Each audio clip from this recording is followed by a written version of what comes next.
No one in that office expected the day to end like this. IT began like any other ordinary morning, coffee cups steaming on desks, keyboards clicking in a steady rhythm. Quiet conversations drifting between cubicles. The city skyline stretched beyond the glass windows, calm and predictable, just like the routine everyone had settled into. Emails were answered, meetings were scheduled, deadlines loomed, but nothing felt out of place on the surface. Everything was normal, but beneath that calm, something had been building for weeks. She had been asking for help softly at first, then a little more urgently. Small complaints brushed off as stress, subtle signs ignored because they didn't seem serious enough. A passing comment here, a quiet request there.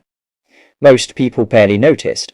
Some did, but assumed someone else would handle it, because in a busy workplace, it's easy to overlook the quiet ones, easy to prioritize tasks over people, easy to believe there's always more time, but there wasn't, and now, everything had changed.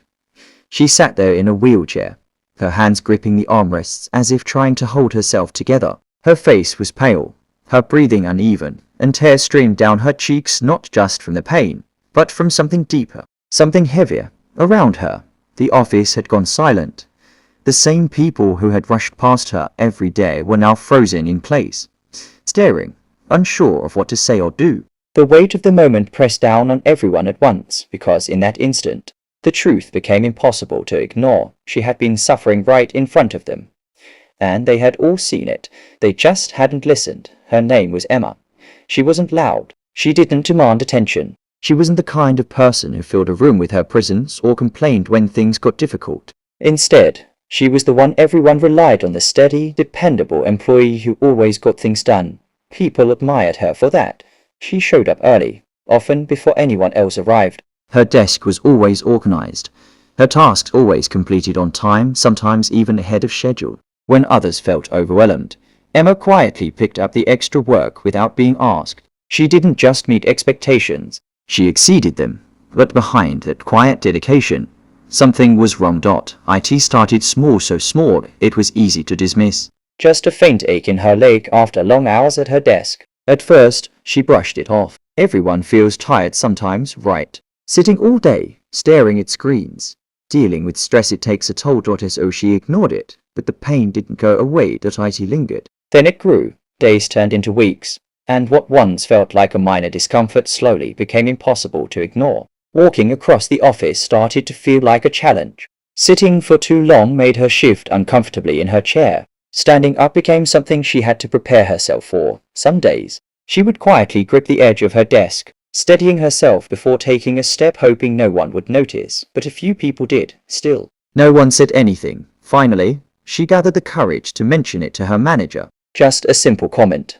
Nothing dramatic, maybe take a day off, he replied, barely glancing up from his screen. His voice distracted, uninterested, that was it. No follow-up, no concern. So she didn't push further. A week later, when the pain had worsened, she tried again, this time a little more serious. We're short-staffed right now. Can it wait? And in that moment, Emma understood something clearly. Her pain wasn't urgent.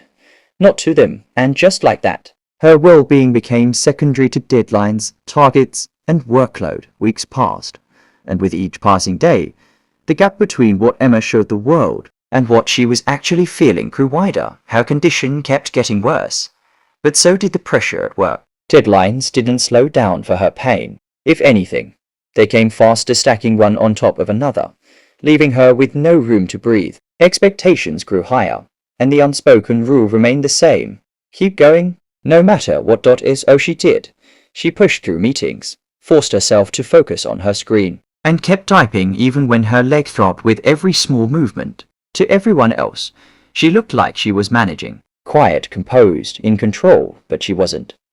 Her co-workers started noticing the changes, even if they didn't fully understand them. The way she moved more slowly, the way she hesitated before standing, the way her smile didn't quite reach her eyes anymore. Are you okay? One of them finally asked, concern flickering across their face.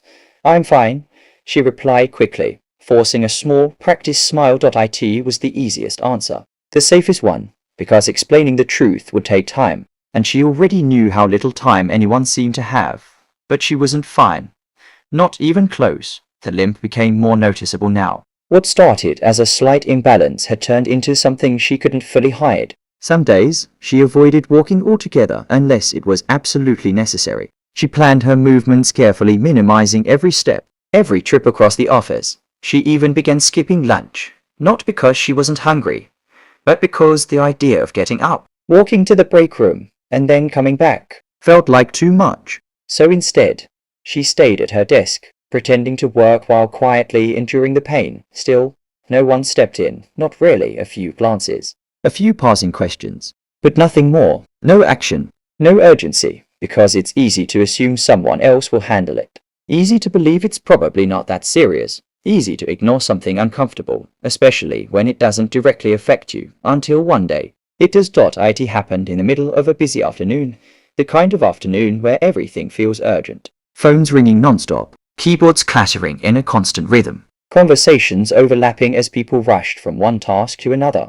No one had time to slow down. No one had time to notice anything beyond their own screen. Emma sat at her desk, just like she had every day before. Quiet, focused, invisible in the noise. But this time, something was different. She shifted in her chair, her face tightening for just a second, long enough to feel it, but not long enough for anyone else to question it. Her hand moved to the edge of the desk, gripping it tightly. Then, she tried to stand up, and then everything changed. Her legs gave out beneath her. She collapsed. The sound of her hitting the floor cut through the office, like a sudden crack of thunder. Loud, jarring, impossible to ignore. Conversations stopped mid-sentence. Heads snapped in her direction. The noise that once filled the room disappeared in an instant. For a moment, no one moved. It was as if the entire office froze, struggling to process what had just happened. Then panic hit. Chairs scraped loudly against the floor as coworkers rushed toward her. Someone shouted for help. Another fumbled to grab their phone, hands shaking as they tried to dial emergency services. "Emma, can you hear me?" She could barely respond. Her body trembled uncontrollably now, the pain no longer something she could hide or manage. Her face had gone pale, her breathing uneven and shallow. Every small movement seemed to send waves of agony through her. Tears streamed down her cheeks as she struggled to speak. "I told you, it hurts," she whispered, her voice breaking, barely audible. Those words hit harder than the fall itself, because in that moment, everything became painfully clear. Not just what was happening, but what had been happening all along. She had spoken up. She had asked for help. She had tried to be heard, more than once. And now, surrounded by people who suddenly cared, the truth settled heavily over the room. They hadn't ignored the signs because they didn't exist. They ignored them because it was easier. And now, they had to face the cost of that silence. Emergency services arrived quickly, but by the time they reached her, the situation had already escalated beyond what anyone in the office had anticipated. Emma was carefully lifted onto a stretcher, her face pale and strained, her breathing uneven. The confident presence she once carried into the office every morning was gone, replaced by exhaustion and visible pain that she could no longer mask. As she was wheeled out through the corridor, the sound of rolling wheels echoed through the silent workspace like a warning no one had heard in time. The office that once brushed off her discomfort now felt heavy with regret. Conversations stopped entirely. People who had been focused on deadlines just hours earlier now stared at their screens without really seeing them. The atmosphere had shifted from routine productivity to uncomfortable reflection. Her manager stood near the doorway, frozen in place, avoiding eye contact with anyone. There was nothing left to say that didn't feel inadequate. Coworkers exchanged quiet glances, each of them replaying earlier moments, small dismissals, delayed responses, assumptions that it wasn't serious enough to interrupt the workday. In the days that followed, the truth became clearer and harder to ignore. Medical reports confirmed that Emma's condition had been developing for some time. What had initially appeared manageable had quietly progressed into something far more severe. Early warnings had been there, but they had been minimized, overlooked, or rationalized away in the pressure of daily tasks. Doctors explained that earlier intervention could have significantly reduced the complications she was now facing. Instead, delayed attention had allowed the condition to worsen. The incident triggered immediate organizational changes. Emergency protocols were reviewed. New workplace health policies were introduced. Training sessions were scheduled to ensure managers responded more responsibly to employee concerns in the future. But even with all those changes underway, one reality remained unchanged. What had happened could not be undone, and for everyone who witnessed it, the lesson was permanent. Some consequences arrive quietly, long before they ever become visible.